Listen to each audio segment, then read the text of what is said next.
Assalamualaikum warahmatullahi wabarakatuh. Perkenalkan, nama saya Lia Wulandari. Saya dosen ilmu politik dari Universitas Pembangunan Nasional Veteran Jakarta. Hari ini kita akan membahas tentang electoral justice dan juga electoral dispute. Electoral justice adalah sistem keadilan pemilu, sedangkan electoral dispute adalah sistem penyelesaian sengketa pemilu. Yang pertama, tentang electoral justice atau keadilan pemilu, ada beberapa hal yang akan kita bahas.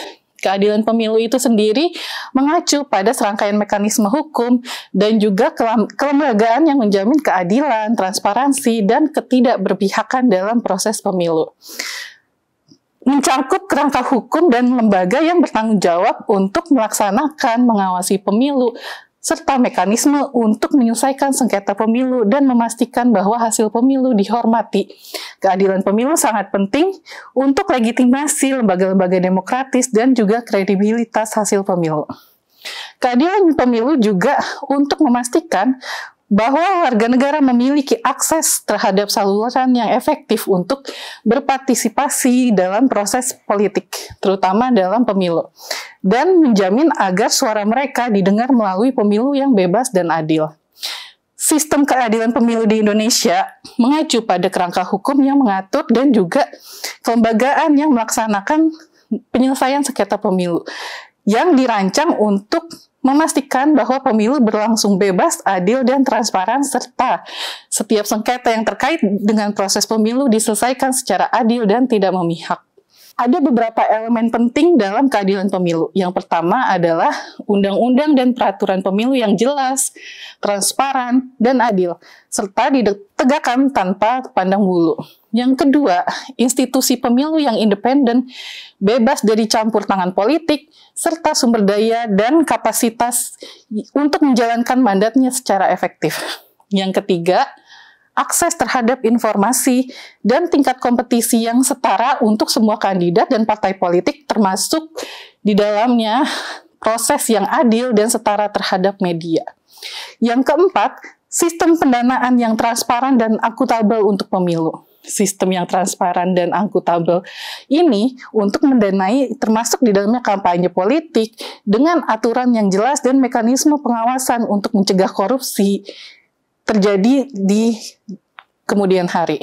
Yang kelima, mekanisme untuk menyelesaikan perselisihan yang berkaitan dengan proses pemilu, termasuk peradilan yang tidak memihak dan tepat waktu atas pengaduan dan banding.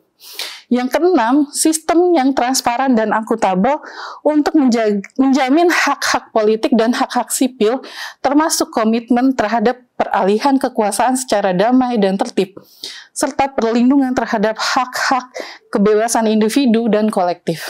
Ada beberapa lembaga yang bertanggung jawab terhadap sistem keadilan pemilu di Indonesia. Yang pertama adalah KPU atau Komisi Pemilihan Umum. KPU bertanggung jawab untuk menyelenggarakan dan mengelola pemilihan umum baik di tingkat nasional, regional, maupun lokal. KPU juga bertanggung jawab untuk mendaftarkan partai politik, memverifikasi kelayakan kandidat, dan melakukan program pendidikan pemilih. Yang kedua adalah Bawaslu atau Badan Pengawas Pemilu. Bawaslu adalah lembaga independen yang mengawasi pelaksanaan pemilu sesuai dengan undang-undang dan peraturan yang ada. Bawaslu juga punya wewenang untuk menyelidiki pengaduan terhadap laporan pelanggaran pemilu yang terjadi dan juga memiliki wewenang untuk memberikan sanksi kepada kandidat maupun partai politik yang melanggar undang-undang pemilu. Yang ketiga adalah DKPP atau Dewan Kehormatan Penyelenggara Pemilu. DKPP ini adalah lembaga yang bertugas untuk menangani laporan-laporan pelanggaran kode etik oleh penyelenggara pemilu. Lembaga ini bertugas menangani pelanggaran kode etik penyelenggara pemilu sejak tahun 2017 berdasarkan Undang-Undang Nomor 7 Tahun 2017. DKPP juga bertugas memeriksa dan memutuskan pengaduan atau laporan adanya dugaan pelanggaran kode etik yang dilakukan oleh penyelenggara pemilu. Pengadilan negeri. Pengadilan negeri dalam hal ini bertugas untuk memeriksa, mengadili, dan memutuskan perkara tindak pidana pemilu menggunakan KUHP. atau KUHP, Kitab Undang-Undang Acara Pidana, kecuali ditentukan oleh Undang-Undang Nomor 7 Tahun 2017. Namun, pengadilan negeri tidak berwenang mengadili perkara perdata atau sengketa pemilu sebagaimana aturan undang-undang dan peraturan Mahkamah Agung Nomor 2 Tahun 2016. Selanjutnya adalah Mahkamah Agung. Mahkamah Agung berfungsi sebagai pengadilan banding tertinggi untuk kasus-kasus perdata dan pidana, termasuk sengketa pemilu.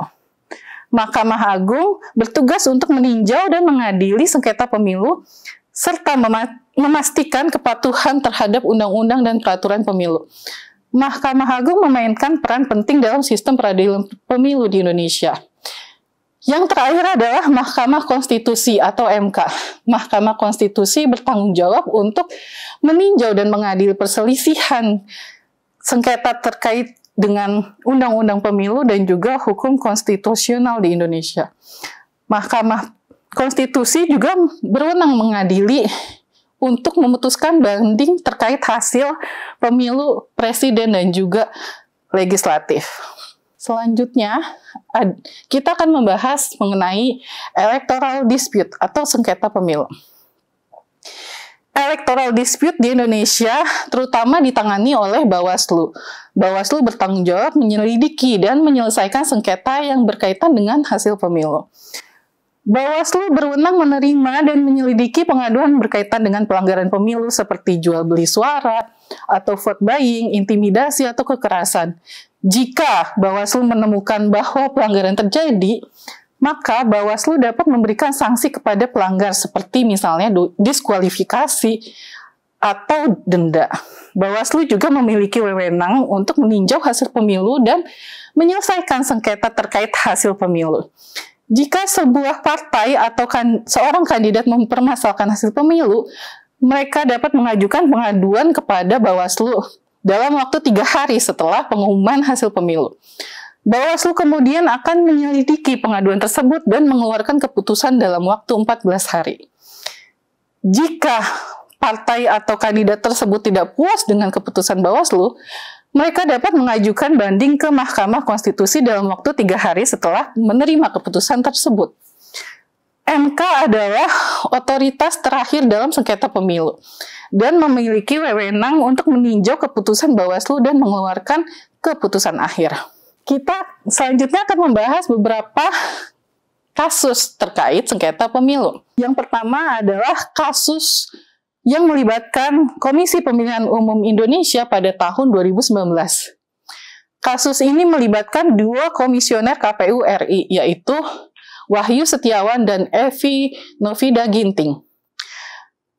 2 komisioner tersebut ditangkap oleh Komisi Pemberantasan Korupsi atau KPK atas dugaan suap terkait pengangkatan anggota DPD pada Januari 2020.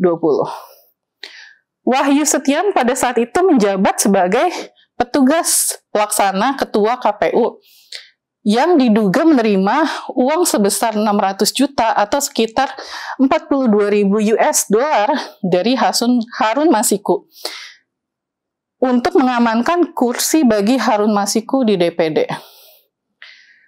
Setiawan juga dituduh menerima suap sebesar 150 juta rupiah atau sekitar 10.500 US dollar dari asisten Masiku. Penangkapan kedua komisioner ini menimbulkan skandal besar dan menimbulkan pertanyaan mengenai proses pemilu di Indonesia. Kasus ini juga menyoroti kerentanan KPU di Indonesia. Kasus ini baru diputuskan pada Februari 2021 oleh Pengadilan Tipikor Jakarta yang menjatuhkan hukuman 6 tahun penjara dan denda sebesar 300 juta atau sekitar 21.000 dolar US kepada Wahyu Setiawan karena menerima suap. Evi Novida Ginting juga dinyatakan bersalah karena menerima suap dan dijatuhi hukuman 4 tahun 6 bulan penjara serta denda 200 juta rupiah. Kasus yang kedua adalah selanjutnya kasus yang terjadi dan terungkap pada tahun 2013. Kasus ini melibatkan hakim Mahkamah Konstitusional, yaitu Akil Muchtar. Akil Muchtar diduga telah menerima suap dari sejumlah individu dan organisasi sebagai imbalan untuk mempengaruhi hasil pemilihan umum di beberapa provinsi di Indonesia. Termasuk diantaranya adalah menerima suap dari calon gubernur, wali kota, dan bupati, serta individu dan kelompok yang ingin mempengaruhi putusan MK terkait sengketa pilkada, dan juga melibatkan pencucian uang.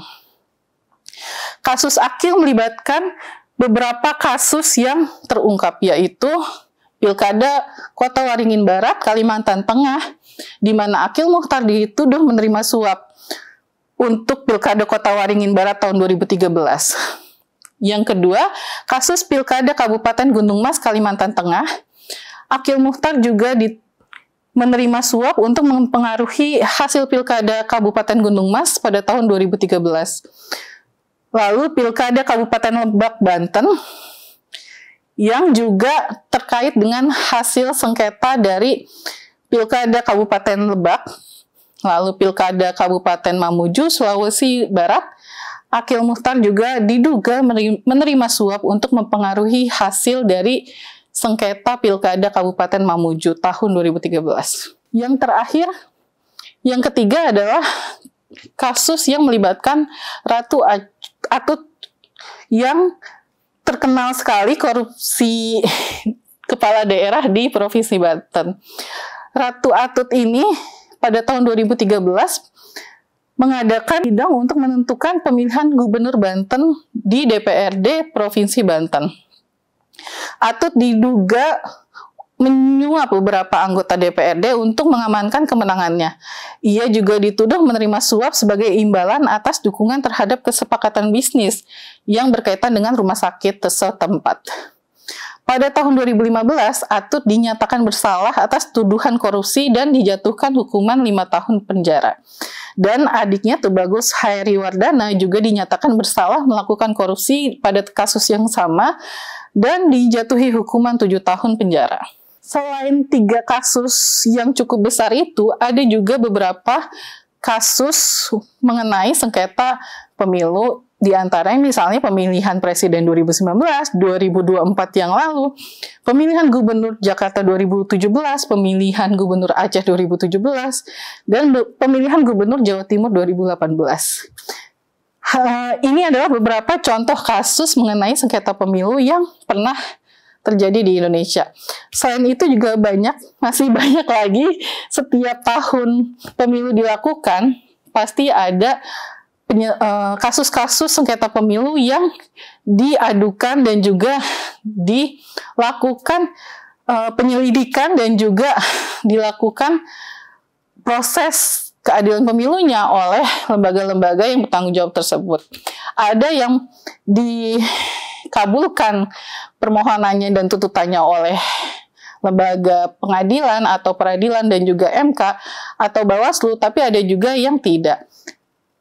Untuk lebih lanjutnya, kita akan membahas bagaimana kasus-kasus terbaru dan terupdate dari pemilu-pemilu dan juga pilkada yang baru terjadi 2024 yang lalu. Karena juga ada beberapa kasus juga yang muncul dan akan dibahas lebih lanjut dalam diskusi kelompok. Terima kasih. Wassalamualaikum warahmatullahi wabarakatuh.